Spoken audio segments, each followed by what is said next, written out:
കൊച്ചിയിലെ മാറ്റങ്ങളിൽ ഏറ്റവും പ്രകടമായതാണ് ഗതാഗത മാർഗം.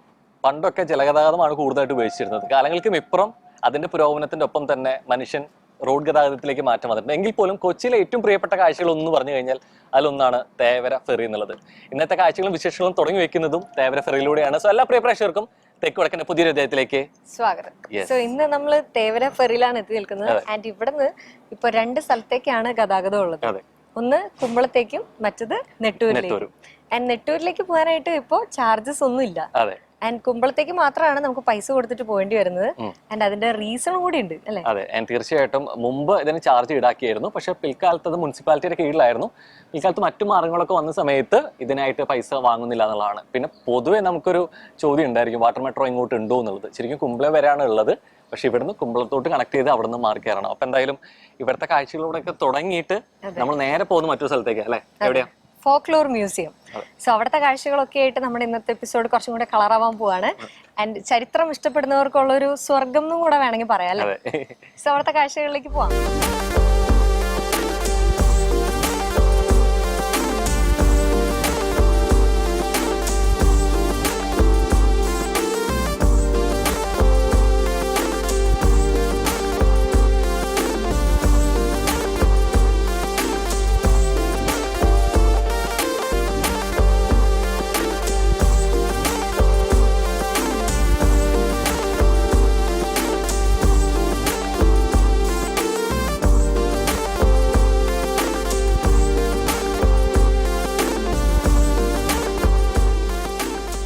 പഴമയുടെ പുതുമയെ കുറിച്ച് നമ്മൾ വാത്തോരാതെ കേട്ടിട്ടുണ്ട്.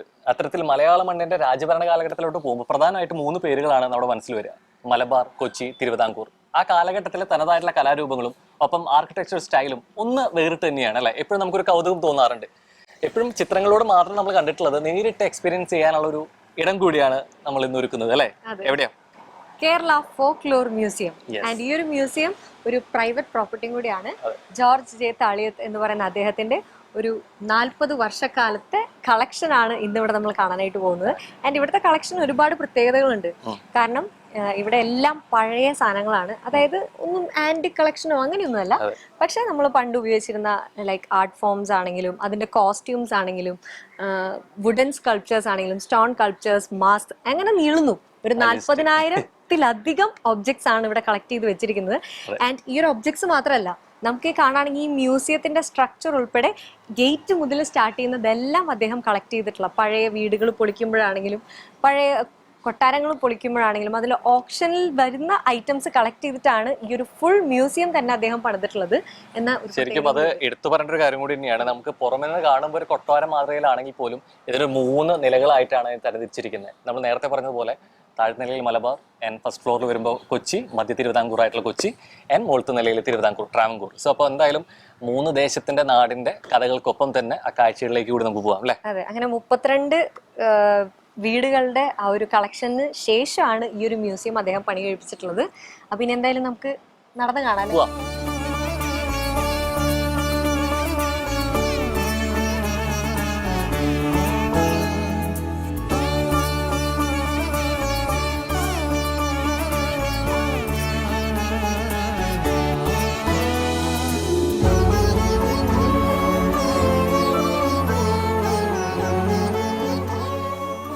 നമസ്കാരത്തിനൊപ്പം നല്ല കുറിയൊക്കെ ഇട്ട് ഐശ്വര്യപൂർണ്ണമായിട്ടുള്ള തുടക്കം തന്നെയാണ്. ആദ്യ കാഴ്ചയിൽ തന്നെ ശരിക്കും കേരളത്തിലെ ഒരു പുരാതന ക്ഷേത്രത്തിലേക്ക് കയറുന്ന പോലെ നമ്മുടെ മണിവാതിലാണെന്നുണ്ടെങ്കിലും അതിന്റെ പടിഗോപുരത്തിൽ ചുമർ ചിത്രങ്ങളാണെന്നുണ്ടെങ്കിലും ആ ഒരു പ്രതീതി കൊണ്ടുവരുന്നുണ്ട്. ആക്ച്വലി ഒരു ടെമ്പിൾ ആർക്കിടെക്ചർ സ്റ്റൈൽ തന്നെയാണ് ഇവിടെ നമ്മൾ ആദ്യത്തെ നിലയിൽ റിസപ്ഷൻ ഏരിയയിലോട്ട് വരുമ്പോൾ കാണാൻ പറ്റുക. ഒപ്പം നമ്മുടെ പടി ചാരുപടിയും ഒക്കെ ഉണ്ട്. അതിൽ ഏറ്റവും അട്രാക്റ്റീവ് ആയിട്ടുള്ള ഒരു കാര്യം എന്ന് വെച്ച് കഴിഞ്ഞാൽ പലപ്പോഴും നമ്മുടെ മ്യൂസിയങ്ങളിൽ നമ്മുടെ കാഴ്ചകളിലെ വസ്തുക്കളായിരിക്കും ഒരു പക്ഷെ നമുക്ക് കാണാൻ പറ്റുക. പക്ഷെ നിൽക്കുന്ന ഇടവും തൂണും ഒപ്പം തന്നെ ഇതിന്റെ മേൽക്കൂരയും എല്ലാം തന്നെ അതിന്റെ ഒരു സ്റ്റൈലിലോട്ട് കൊണ്ടുവരുന്നു എന്നുള്ളത് തന്നെയാണ് ഇതിന്റെ കുറച്ചുകൂടി അട്രാക്റ്റീവ് ആയിട്ടുള്ള ഒരു കാര്യം എടുത്ത് പറയാണ്ടിരിക്കും. കാരണം പ്രധാനമായിട്ട് എടുത്ത് ആദ്യം പറയേണ്ട കാര്യങ്ങൾ തന്നെയാണ് നമുക്ക് കാണാൻ പറ്റുന്ന ഒരു 3 തൂണുകളാണെന്നുണ്ടെങ്കിലും, ഗ്രാനൈറ്റിലാണെന്നുണ്ടെങ്കിലും, ഒപ്പം തന്നെ വുഡ്, അതുപോലെ തന്നെ ചെങ്കല്. ഇതിലെ ചെങ്കല് മാത്രമാണ് അത് റീക്രിയേറ്റ് ചെയ്തിട്ടുള്ളത്. ബാക്കിയെല്ലാം അതേ രീതിയിലേക്ക് തന്നെ ഇവിടെ കൊണ്ടുവന്ന് റീപ്ലേസ് ചെയ്താണ് അല്ലെ? അത് മാത്രമല്ല, ആൻഡ് ഇവിടെ ഇരിക്കുന്ന ഒരു വരാന്ത മോഡലാണെന്ന് നേരത്തെ റോഹൻ പറഞ്ഞു. അതും ഈ പറഞ്ഞ പോലെ പഞ്ചഭൂതമായിട്ട് കണക്ട് ചെയ്തുകൊണ്ട് ഒരു കാറ്റും വെളിച്ചമൊക്കെ കടക്കുന്ന രീതിയിലാണ് ഇവിടെ സ്ട്രക്ചർ ചെയ്തിരിക്കുന്നതെന്നാണ് പറയുന്നത്. അത് കൂടാതെ നമുക്ക് കാണാം ചുറ്റിനും നമ്മുടെ പഴയ കാലത്ത് സ്ത്രീകളുടെ ആ ഒരു വസ്ത്രധാരണവും രീതിയും ഒക്കെ ഷോക്കേസ് ചെയ്തിട്ടുണ്ട്.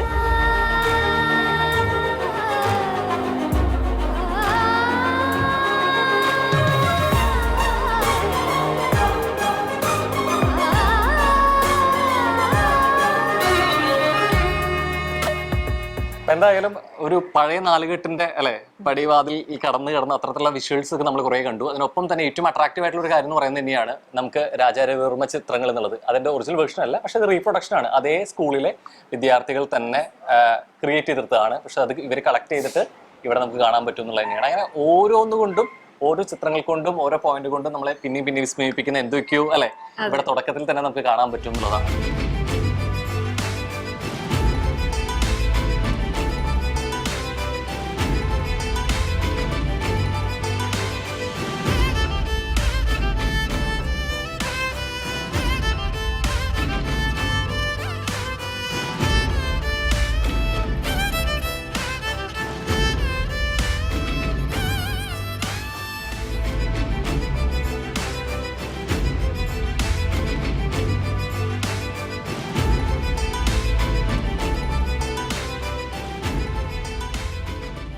ോട്ട് വരുമ്പോൾ വിഷ്ണുവിന്റെ ഗാനമായിരുന്നിട്ടുള്ള ഗരുഡന്റെ പല രൂപത്തിലുള്ള ഇത് നമുക്ക് കാണാൻ പറ്റും റൈറ്റ് സൈഡിൽ. അത് മാത്രമല്ല ഇവിടെ ഉള്ള വിൻഡോസ് ശ്രദ്ധിച്ചാൽ കാണാം. വിൻഡോസിനും ഒരുപാട് പ്രത്യേകതകളുണ്ട്. ഇപ്പൊ ഈ ഒരു വിൻഡോ നോക്കുകയാണെങ്കിൽ ഫുള്ളി കവേർഡ് ആണ്. ആൻഡ് അതുപോലെ തന്നെ ഇതിന് ചുറ്റും ഒരു 3 ടൈപ്പ് വിൻഡോസ് ആണുള്ളത്. നമ്മുടെ പുറകിലായിട്ട് വരുന്നത് വൺ സൈഡ് മാത്രം വ്യൂ ഉള്ളതാണ്.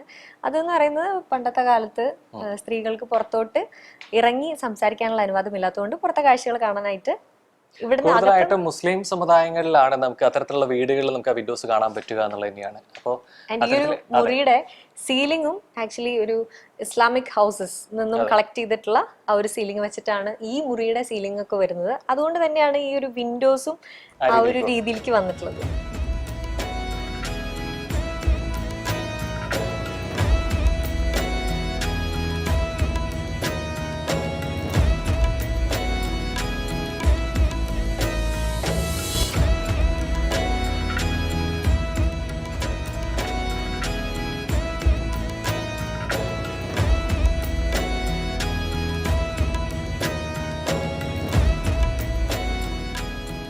ആൻഡ് ഇവിടുത്തെ മറ്റൊരു സ്പെഷ്യൽ ഐറ്റം അല്ലേ മണിച്ചിത്രത്താഴ്. നമുക്ക് സാധാരണ ഇതിൽ സിനിമ പേരിൽ നമുക്ക് കേട്ട് പരിചയമുള്ള ഒന്നാണ്. പക്ഷെ ഇത്രത്തോളം വാസ്തുശാസ്ത്രപ്രകാരമുള്ള അല്ലെ ഇത്തരം മികവുറ്റുള്ളവരായിരുന്നു നമ്മുടെ പൂർവികരെന്ന് നമുക്ക് തോന്നിപ്പിക്കുന്ന മനസ്സിലാക്കി തരുന്ന ഒന്നുകൂടി തന്നെയാണ്. പ്രഥമ ദൃഷ്ടിയിൽ നമുക്ക് കാണുമ്പോൾ മനസ്സിലാവുന്നില്ല, പക്ഷെ ആ ചിത്രത്തിൽ പിന്നിലുണ്ടൊരു കഥ അല്ലെ. എന്താ ശരിക്കും കാണുമ്പോൾ തോന്നുന്നത്? ഒറ്റ നോട്ടത്തിൽ നമുക്ക് ഷൂലായിട്ട് തോന്നും, പക്ഷെ കുറച്ചും കൂടെ ക്ലോസിൽ നോക്കി കഴിഞ്ഞാൽ 2 പീകോക്കിനെ കാണാൻ പറ്റും. ആൻഡ് അത് മാത്രല്ല, ഈ മണിച്ചിത്രത്താഴിന് എങ്ങനെയാണ് ഈ മണിച്ചിത്രത്താഴ് എന്നുള്ള പേര് വന്നതെന്ന് അറിയോ? ഈ താക്കോലിട്ട് തിരിക്കുന്ന സമയത്ത് മണി കിലുങ്ങുന്ന പോലെ ഒരു ശബ്ദം കേൾക്കാം. അങ്ങനെയാണ് ഈ മണി എന്ന പേര് വന്നത്. ആൻഡ് ഇവിടെ നമ്മൾ കണ്ടുല്ലേ 2 പീകോക്കിന്റെ ചിത്രം. ആൻഡ് അത് മാത്രല്ല, ഇവിടെ പില്ലേഴ്സ് 3 എണ്ണം വെച്ചിട്ടുണ്ട്. ആൻഡ് ഈ പില്ലേഴ്സിനും ഒരു പ്രത്യേകതയുണ്ട്. ഈ പില്ലേഴ്സിലെല്ലാം കുറച്ച് രൂപങ്ങൾ കൊത്തി വെച്ചിട്ടുണ്ട്, 10 അവതാരങ്ങൾ. സോ ഇവിടെ നമുക്ക് കാണാം കൽക്കി ഉണ്ട്, ശ്രീകൃഷ്ണനുണ്ട്. ആൻഡ് ഇനി അടുത്ത പില്ലറിലോട്ട് പോകുമ്പോൾ ബാക്കി അവതാരങ്ങൾ ആരൊക്കെയാന്ന് നോക്കാം അല്ലേ. ദശാവതാരങ്ങൾ ഉള്ളതാണ് ഈ 3 പില്ലറിലായിട്ട് നമുക്ക് കാണാൻ പറ്റുക. ഈ പില്ലേഴ്സിനൊക്കെ ഇടയിലായിട്ട് നമുക്ക് പലതരത്തിലുള്ള മൺചിത്രത്താഴ് അല്ലെ പൂട്ടും വാതിലും നമുക്ക് ദൃശ്യമാവുന്നതാണ്.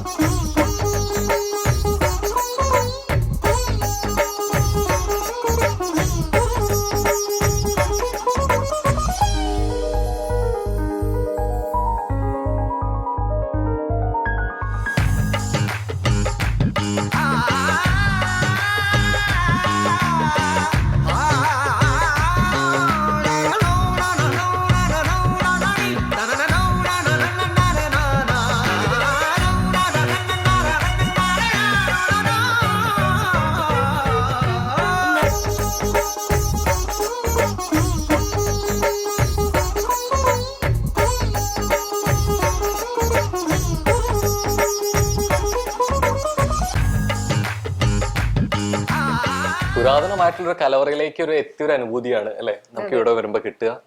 അതിന്റെ ഒരു പെയിന്റിങ്ങിന്റെ തന്നെ ശരിക്കും ഒരു പെയിന്റിങ്ങിന്റെ ഒരു ചരിത്ര താളുകൾ എടുത്തു നോക്കുന്ന സമയത്ത് തന്നെ അതിൽ ഏറ്റവും പ്രസിദ്ധമായതാണ് തഞ്ചാവൂർ പെയിന്റിങ് എന്നുള്ളത്. അപ്പോൾ അതിന്റെ ഒരു വിപുലമായിട്ടുള്ള ഒരു ശേഖരം തന്നെ ഉണ്ടെന്ന് പറയാം. ശരിക്കും ഈ ഒരു തഞ്ചാവൂർ പെയിന്റിംഗിൽ തന്നെ ഏറ്റവും കൂടുതൽ അതിനെ സവിശേഷമാക്കുന്ന കാര്യം എന്ന് പറഞ്ഞു കഴിഞ്ഞാൽ, ഒന്നത് ശരിക്കും ദേവന്മാരുടെ അല്ലെങ്കിൽ ദേവിമാരുടെ ചിത്രങ്ങൾ മാത്രമാണ് വരയ്ക്കുന്നത്. അതിന്റെ മറ്റൊന്ന് പ്രത്യേകത എന്ന് പറഞ്ഞു കഴിഞ്ഞാൽ നാച്ചുറൽ പെയിന്റിംഗ് ആണ് ശരിക്കും. അപ്പം തന്നെ ഗോൾഡ് വെച്ചും ചെയ്യുന്നു എന്നുള്ളതിനാണ് എൻ്റെ വിശ്വാസം. അപ്പം അത്തരത്തിന്റെ പല രൂപങ്ങൾ കൊടുത്തിട്ടുണ്ട്. അതിന്റെ തന്നെ മേലെയായിട്ടാണെങ്കിലും നമുക്ക് ഒരു പാനൽ വർക്ക് കാണാം അല്ലേ.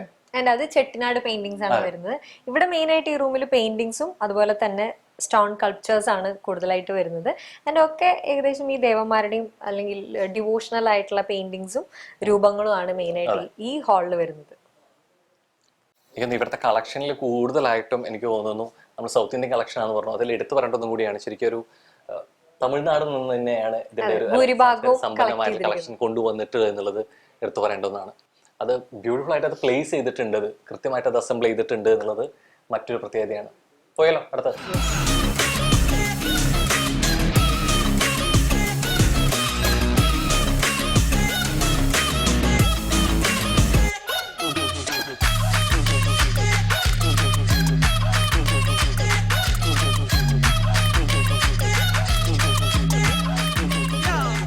ചരിത്രമായിട്ടുള്ള വിശേഷങ്ങൾക്ക് ഭാഷാപരിമിതികളോ ദേശപരിമിതികളോ ഇല്ല നമുക്കറിയാം അല്ലെ. അത് കടൽ കടന്നും പോകും. അത്തരത്തിലൊന്ന് ഈ കാഴ്ചകളിലെ ഗാലറി കാഴ്ചകൾ ആദ്യത്തിലെ ഒന്ന് നമുക്ക് കണ്ടുകൊടുക്കുന്നത് അത്തരത്തിലൊന്നാണ്. ഇത്തരത്തില് ഈ ചരിത്ര സമ്പന്നമായിട്ടുള്ള കുറേയേറെ കാര്യങ്ങൾ നമ്മൾ അങ്ങോട്ടും ഇങ്ങോട്ടൊക്കെ മാറി പങ്കുവെച്ചു പോയിട്ടുണ്ട്.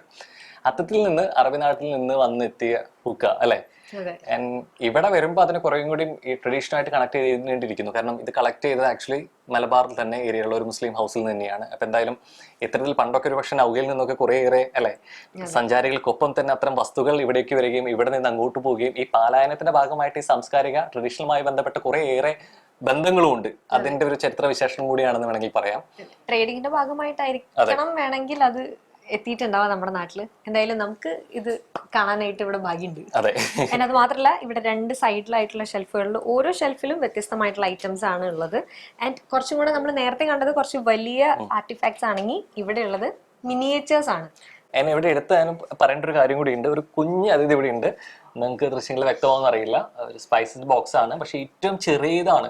നമ്മൾ പലപ്പോഴും പല സ്ഥലങ്ങളിലായിട്ട് പോകുമ്പോൾ നമുക്ക് അതിന്റെ വലിയൊരു ബോക്സ് കണ്ടിട്ടുണ്ട്. പക്ഷെ വളരെ കുഞ്ഞൊരു സ്പൈസ് ബോക്സ് ആണ് നമുക്കിവിടെ കാണാൻ പറ്റുക. അതുപോലെ തന്നെയാണ് പല രീതിയിലേക്കുള്ള മിനിയേച്ചേഴ്സ് നമുക്കിവിടെ കാണാൻ പറ്റും.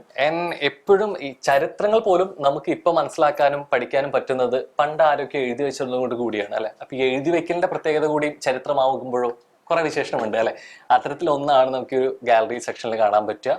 എഴുത്തോല അല്ലെ, താളിയോല എന്ന് പറയാൻ പറ്റും. ശരിക്കും ഫാമിലി ഫോണ്ടാണ് ഇത് എഴുതുന്നത്. അതിൻ്റെ ഒപ്പം തന്നെ പെന്നായിട്ട് നമ്മൾ ഉപയോഗിക്കുന്ന നാരായം അല്ലെങ്കിൽ എഴുത്താണി എന്നുള്ളതാണ്. നമുക്ക് ഇവിടെ സൈഡിൽ എഴുത്താണിയുടെ പല രൂപങ്ങൾ കാണാൻ പറ്റും. അങ്ങനെ താളിയോല ഗ്രന്ഥങ്ങളിൽ എഴുതി വെച്ചിട്ടുള്ളത്. അത്തരത്തിലുള്ള ചരിത്രങ്ങൾ എഴുതി വെച്ചുകൊണ്ട് തന്നെയാണ് നമുക്കിന്ന് അതിനെക്കുറിച്ച് അറിയാനും സംസാരിക്കാനും ഒക്കെ കുറെ കൂടി സാധ്യമാവുന്നത് എന്നുള്ളതാണ്.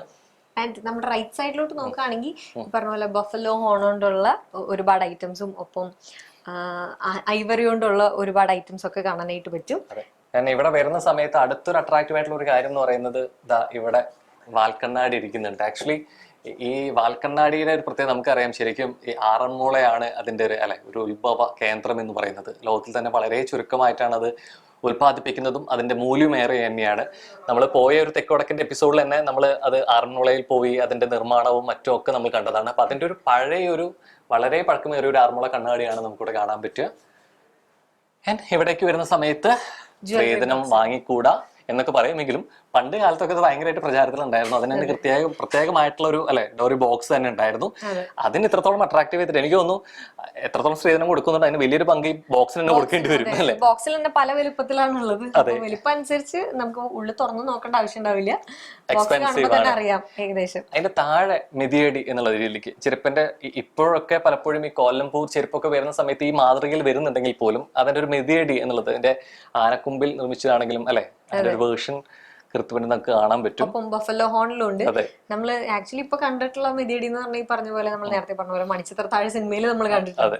അതല്ലാതെ ഇവിടെ കുറച്ചും കൂടെ ഡിസൈൻ ആയിട്ട് കുറച്ചും കൂടെ വെറൈറ്റി ആയിട്ട് ബഫലോ ഹോണിലും ഐവറിയിലും ഒക്കെ നിർമ്മിച്ചിട്ടുള്ള മെതിയടികൾ ഇവിടെ ഡിസ്ക്ലോസ് ചെയ്തിട്ട് കൊടുത്തിട്ടുണ്ട്. അതിന്റെ ഒപ്പം തന്നെ പലതരം അളവ് പാത്രങ്ങൾ എന്നുള്ളത് നമുക്ക് ഇപ്പോഴും വരുന്ന സമയത്ത് അത് തൂക്കം വരുന്നതാണെങ്കിലും ഇപ്പൊ ലിക്വിഡ് ഫോമിലാണെങ്കിലും ഗരം ദ്രാവ വസ്തുക്കളാണെങ്കിലും അതേ രീതിയിലുള്ള അളവുകൾ നമ്മൾ കണ്ടിട്ടുണ്ട്. പക്ഷെ നമുക്കൊരു പക്ഷെ ഏറ്റവും പരിചിതമായിട്ടുള്ള രൂപം നാഴിയായിരിക്കും അല്ലെ. അപ്പോ ഇവിടെ തന്നെ പലതരം അളവ് പാത്രങ്ങൾ കൊടുത്തിട്ടുണ്ട്. ഒപ്പം തന്നെ അതിന്റെ തുലാസും കൊടുത്തിട്ടുണ്ട്. പല പേരുകൾ നമുക്ക് പര്യായ പദങ്ങൾ നമ്മൾ കേട്ടിട്ടുണ്ടാവും. തുലാസ് ആയിരിക്കാം, ക്ലാസ് ആയിരിക്കാം അല്ലെ, കൊൾട്രാസ്, അങ്ങനെ പല രീതിയിലേക്ക് നമുക്ക് വാക്കുകൾ കേട്ടിട്ടുണ്ട്. ഇന്നത് വെയിറ്റിംഗ് മെഷീൻ ഇലക്ട്രിക്കലിലോട്ട് മാറിയെങ്കിലും അതിന്റെ ഒരു ഇത് പലരും എനിക്ക് തോന്നുന്നു വെജിറ്റബിൾ ഷോപ്പുകളിലോ അല്ലെങ്കിൽ മറ്റേ വുഡിലൊക്കെ പോകുന്നത് നമുക്ക് ഇവിടെ കാണാൻ പറ്റുന്ന രീതിയിലേക്ക് ഇങ്ങനത്തെ ത്രാസുകൾ കാണാറുണ്ട്. ആൻഡ് കേരളം എപ്പോഴും, മലയാളക്കാർ എപ്പോഴും കലാരൂപങ്ങൾ കൊണ്ട് സമ്പന്നമാണ് എന്നുള്ള രീതിയിലേക്കാണ്. നമുക്ക് റൈറ്റ് സൈഡിൽ അത്തരത്തിൽ തെയ്യത്തിന്റെ പല രൂപങ്ങൾ തന്നെയാണ്. അപ്പൊ അതേ രീതിയിലേക്ക് തന്നെ നമുക്ക് ഇവിടെ ആദ്യ സെക്ഷനിൽ നമുക്ക് കാണാൻ പറ്റി അതിന്റെ ഒരു വേസ്റ്റ് ബെൽസ് ആണ്. ആ തെയ്യം ആടുമ്പോൾ ആട്ടത്തിനൊപ്പം അല്ല, ആ ബെല്ലിന്റെ നാദം കൂടി ആവുമ്പോഴാണ് അത് പൂർണ്ണമാവുന്നത്. അത്തരത്തില് ബേസ് ബെൽസ് നമ്മൾ കണ്ടു. അതുപോലെ തന്നെ തെയ്യത്തിന്റെ രൂപങ്ങൾ എന്നുള്ളത്. തെയ്യം എന്ന് പറയുമ്പോൾ നമുക്കറിയാം തെയ്യത്തിന്റെ ആസ്ഥാന കേന്ദ്രം എന്ന് പറയുന്നത് കണ്ണൂരാണ്. സോ കണ്ണൂരിൽ നിന്നാണ് അതിന്റെ ഉത്ഭവം. പലതരത്തിന്റെ തെയ്യത്തിന്റെ സാംസ്കാരികമായിട്ടുള്ള വിശേഷങ്ങളും നമ്മൾ ചരിത്രങ്ങളും തുടങ്ങി വയ്ക്കുന്ന കണ്ണൂരാണ്. പക്ഷെ ഈ കണ്ണൂരിനെ ശരിക്കും ഇവിടെ ഫോക്ലോർ മ്യൂസിയത്തിൽ വരുമ്പോൾ കണ്ണൂരിന് മറ്റൊരു ബന്ധം കൂടിയുണ്ട്. കാരണം കേരളത്തിന്റെ ഫോക്ലോർ അക്കാദമി, കേരളത്തിന്റെ ആസ്ഥാനം എന്ന് പറയുന്നത് ശരിക്കും കണ്ണൂരാണ്. 1995 ഫോക്ലോർ അക്കാദമി കണ്ണൂരിൽ നിലവിൽ വരുന്നത്. ശരിക്കും തനതായിട്ടുള്ള കലാരൂപങ്ങളെ സംരക്ഷിക്കുക, പുനരുദ്ധിപ്പിക്കുക, പ്രചരിപ്പിക്കുക എന്നൊരു ഉദ്ദേശ ലക്ഷ്യത്തോട് കൂടിയിട്ട് തന്നെയാണ് കേരള സർക്കാർ കണ്ണൂരിൽ ആസ്ഥാന കേന്ദ്രമായിട്ട് ശരിക്കും ഫോക്ലോർ അക്കാദമി തുടങ്ങി വെക്കുന്നത്. അപ്പോൾ ശരിക്കും ഫോക്ലോർ മ്യൂസിയത്തിൽ വരുമ്പോൾ ശരിക്കും ഇങ്ങനെ കണ്ണൂരായിട്ട് കണക്ട് ചെയ്യുന്ന ഒരു പോയിന്റും കൂടിയാണ് ശരിക്കും ഈ ഒരു തെയ്യത്തിന്റെ ഗാലറി എന്ന് നമുക്ക് വിശേഷിപ്പിക്കാൻ പറ്റും. ആൻഡ് ഈ ഒരു പെയിന്റിങ്സ് എല്ലാം നാച്ചുറൽ കളേഴ്സിലാണെന്ന് ഉള്ളത് മറ്റൊരു പ്രത്യേകത കൂടിയാണ്. ഇനി അതിന്റെ അടുത്തൊരു സ്റ്റെപ്പിലോട്ട് അതിന്റെ പൂർണ്ണമാവുന്നത് ചെലമ്പാണ്. ചെലമ്പ് കൂടി ഇല്ല എങ്കിൽ തെയ്യം പൂർണ്ണമാവില്ല എന്നുള്ളത് നമുക്കറിയാം. അപ്പം തന്നെ യെസ്. ആൻഡ് ഈ ഒരു കലാരൂപം 2000 വർഷം മുന്നേ ഉള്ളതാണ്. ആൻഡ് ഇതിനൊരു സീസണും കൂടെ ഉണ്ട് എന്നാണ് പറയപ്പെടുന്നത് അല്ലെ. ഡിസംബർ മുതൽ ഏപ്രിൽ വരെയാണ് തെയ്യത്തിന്റെ സീസൺ. ആൻഡ് തെയ്യവുമായിട്ട് റിലേറ്റ് ചെയ്തിട്ടുള്ള ഐറ്റംസ് ആണ് ഈ ഒരു ഏരിയയിൽ ഫുൾ ആയിട്ട് അവർ ഡിസ്ക്ലോസ് ചെയ്തിരിക്കുന്നത്. മ്യൂസിയം കാഴ്ചകളേറെ കൗതുകം തോന്നുകയാണെങ്കിൽ പോലും നമുക്ക് ഈ അടുത്തറിഞ്ഞ് ഇതിനെ കുറെ കൂടി ആധികാരികമായിട്ട് സംസാരിച്ച് ഇതിനറിയാനുള്ളൊരു കൗതുകം ഉണ്ടായിരിക്കും. അങ്ങനെ നമുക്ക് അടുത്തറിഞ്ഞ് കാര്യങ്ങളൊക്കെ സംസാരിക്കാനും നമ്മളൊക്കെ മനസ്സിലാക്കി തരാനും ഹെൽപ്പ് ചെയ്യുന്ന ഒരു കിടിലൻ ടീമുണ്ട് ശരിക്കും ഇവിടെ. സോ ഹായ് ഓൾ, നമസ്കാരം. യെസ്, എല്ലാവരും ഒന്ന് പരിചയപ്പെടുത്തി, ആദ്യം ഒന്ന് വൈക്ക് പിടിച്ച് എല്ലാവരും ഒന്ന് പരിചയപ്പെടുത്തിക്കോളൂ. മീനു, ജോളി, സുനിത, നീല, റൻസി, സജിനി. യെസ്. സോ ഇങ്ങനെ നിന്ന് ഈ നാണത്തോളം നിൽക്കുന്ന ആളൊന്നല്ല കേട്ടോ. ഇത് ചുമ്മാ ക്യാമിന് മുമ്പിൽ വന്നു കഴിഞ്ഞപ്പോ എളിമ ഭവിക്കുന്നതാണ്. ഇങ്ങനൊന്നല്ല, ഭയങ്കര ക്ലിയർ ആയിട്ട് കാര്യങ്ങളൊക്കെ അല്ലെ, ഭയങ്കര അക്ഷരസ്ഫുടതയോട് കൂടി സംസാരിക്കുന്ന ഒരാൾ കൂടിയാണ്. നമുക്കാണെങ്കിലും നമ്മൾ നിൽക്കുമ്പോ തന്നെ വരുന്ന കസ്റ്റമേഴ്സിനാണെങ്കിലും എല്ലാവർക്കും ഡീറ്റെയിൽ ആയിട്ട്, അത്രയും ഡീറ്റെയിൽ ആയിട്ട് ഈ ഒരു മ്യൂസിയത്തെ പറ്റി പറഞ്ഞു കൊടുത്തിരുന്ന ആളാണ് ഇപ്പൊ ഇങ്ങനെ പൂച്ചക്കുട്ടിനെ പോലെ നിൽക്കുന്നത്. യെസ്. അപ്പൊ എന്തായാലും ഇത് അപൂർവമാണ് അല്ലെ. ഇപ്പൊ പലതരം മ്യൂസിയം കാഴ്ചകൾ നമ്മൾ പോകുന്നുണ്ടെങ്കിലും അവിടെ ഇത്തരത്തിലൊരു സ്റ്റൈലിനെ കുറിച്ചിട്ടോ അല്ലെ, കുറെ കൂടി ചരിത്ര പ്രാധാന്യത്തെ കുറിച്ചൊക്കെ അറിയാനൊന്നും പറ്റിയെന്ന് വരില്ല. ഇതിനെ കുറച്ചുകൂടി യുണീക്ക് ആക്കുന്നത് അതുകൊണ്ട് തന്നെയാണ്. ശരിക്കും ഇവിടെ വരുന്നവർ എത്രത്തോളം വിസിറ്റേഴ്സ് ആണ്? ശരിക്കും ഇത് എന്താണെന്നുള്ള കൗതുകത്തില് വരുന്നവരാണോ അതോ ഇതെന്താണെന്ന് അറിഞ്ഞിട്ട് വരുന്നവരാണോ? ഏതാ കൂടുതൽ? നമുക്കിതില് ഒരു ആർട്ട് ആൻഡ് ആർക്കിടെക്ചറിനോട് ഇൻട്രസ്റ്റ് ഉള്ളവരാണ് കൂടുതലായിട്ട് ഇവിടെ എത്തിച്ചേരുന്നത്. പിന്നെ അതുപോലെ തന്നെ നമുക്ക് ഈ സോഷ്യൽ മീഡിയാസിലൊക്കെ സെർച്ച് ചെയ്യുമ്പോൾ must see place in Cochin എന്ന് പറഞ്ഞിട്ടാണ് ഈ മ്യൂസിയം കിടക്കുന്നത്. അപ്പൊ അതില് നമ്മുടെ ഈ ആർക്കിടെക്ചറും കളക്ഷനും Kerala culture under one roof എന്നാണ് നമ്മുടെ ഒരു തീം. അത് ജോർജ് സാറിന്റെ ഒരു 40 years കളക്ഷൻ ആണ് നമ്മൾ ചെയ്തിരിക്കുന്നത്. എത്ര വർഷമായിട്ടുണ്ട് ഇപ്പൊ ഈ മ്യൂസിയം? ഇതിപ്പോ 16 years ആയിട്ടുണ്ട് സ്റ്റാർട്ട് ചെയ്തിട്ട്. ഇത് സ്റ്റാർട്ട് ചെയ്യുമ്പോൾ തന്നെ ഈ 40,000 പ്ലസ് ഉണ്ടായിരുന്നോ ഒബ്ജക്ട്സ്? ഇല്ല, ആഡ് ഓൺ ചെയ്തായിരുന്നു. നമുക്ക് ഇത്രയും ഒബ്ജക്ട്സ് ഉണ്ടായിരുന്നില്ല. ഐ തിങ്ക് അറൌണ്ട് 20-25,000 ഒബ്ജക്ട്സ് ആയിരുന്നു. പിന്നെ നമ്മൾ ആഡ് ഓൺ ചെയ്തതാണ്. യെസ്. അപ്പൊ എന്തായാലും ഇവിടെ വരുമ്പോ ഇത്രത്തോളം സവിശേഷമായ കാര്യങ്ങൾക്കൊപ്പം ഒരു ട്രഡീഷണൽ ലുക്കൊക്കെ വരുമ്പോ കിട്ടുമ്പോ ഒരു അല്ലെ ഒരു സംതൃപ്തി ഉണ്ട്. നമ്മൾ വരുമ്പോ തന്നെ ചന്ദനമൊക്കെ അങ്ങനെ നല്ല അടിപൊളിയായിട്ട് നല്ല ഭയങ്കര ഐശ്വര്യമായിട്ടാണ് നിൽക്കുന്നത് ചന്ദനമൊക്കെ രാവിലെ തന്നെ. നമ്മൾ ശരിക്കും ഒരു ഫാമിലി പോലെയാണ് ട്രീറ്റ് ചെയ്യുന്നത്. അല്ലാതെ ഒരു വിസിറ്റേഴ്സിനെ വേണമെങ്കിൽ വന്ന് കണ്ടുപൊക്കോ എന്നുള്ളൊരു ഇതിലല്ല. നമുക്ക് അവരുടെ കൂടെ നിന്ന് ഒരു ഫാമിലിയിൽ എങ്ങനെയാ വരുന്നത് അതുപോലെ തന്നെ സാറിന്റെ വൈഫ് മിസ്സസ് ആനി ജോർജ്, മകൻ ജേക്കബ് ജോർജ്, അവരെപ്പോഴും ഇവിടെ ഉണ്ടാവും. എന്തൊരു സാന്നിധ്യം, എന്തെങ്കിലും അറിയാനോ എന്തെങ്കിലുമൊക്കെ ഉണ്ടെങ്കിൽ അവരെപ്പോഴും അവരുടെ ഒരു പ്രസൻസ് ഇവിടെ ഉണ്ടാവും. അപ്പൊ നന്നായിട്ടാണ് ട്രീറ്റ് ചെയ്യുന്നത്. അപ്പൊ എന്തായാലും ഇത്രയും നന്നായി ട്രീറ്റ് ചെയ്യുന്നവർക്ക് തന്നെ ഒരു ഗിഫ്റ്റ് ഒക്കെ തന്നാൽ കൊള്ളാന്ന് ഞങ്ങൾക്കുണ്ട്. അതിന് ചെറിയൊരു മാനദണ്ഡമുണ്ട്. അതിന് ചെറിയൊരു ചോദ്യം ചോദിക്കും. നിങ്ങൾ ഇത്രയും ചരിത്രങ്ങളൊക്കെ അരച്ച് കലക്കി കുടിച്ചവരായതുകൊണ്ട് തന്നെ ഇത്രയും ചെറിയ ചോദ്യങ്ങളൊക്കെ ഈസി ആയിട്ട് കണ്ടുപിടിക്കാൻ പറ്റും അല്ലെ.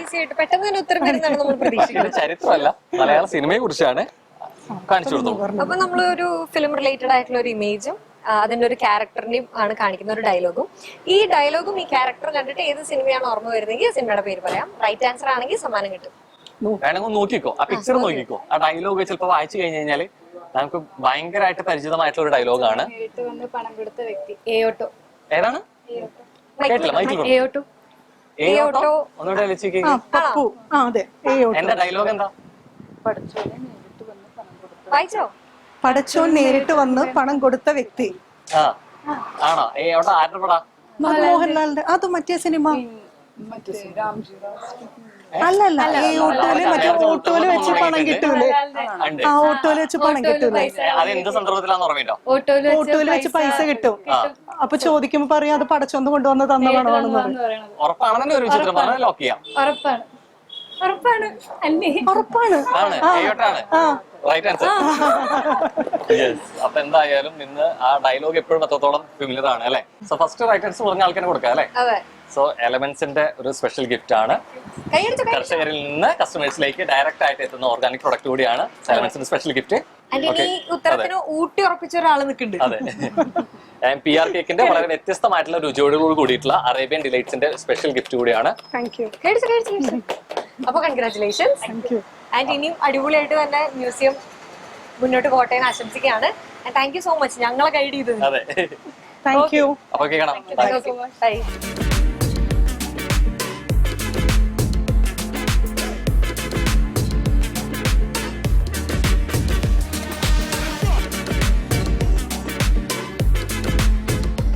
കാണും തോറും പിന്നെയും പിന്നെയും കാണാനുള്ള ഒരു കൗതുകം എവിടെയൊക്കെ ഒളിപ്പിച്ച് വെക്കുന്നുണ്ട് അല്ലെ? അത്രത്തോളം വിശേഷങ്ങളുണ്ട്. സോ ഈ കണ്ട് ഒരു പക്ഷേ എപ്പിസോഡ് തീരാനുള്ള സമയമായത് അറിഞ്ഞില്ല.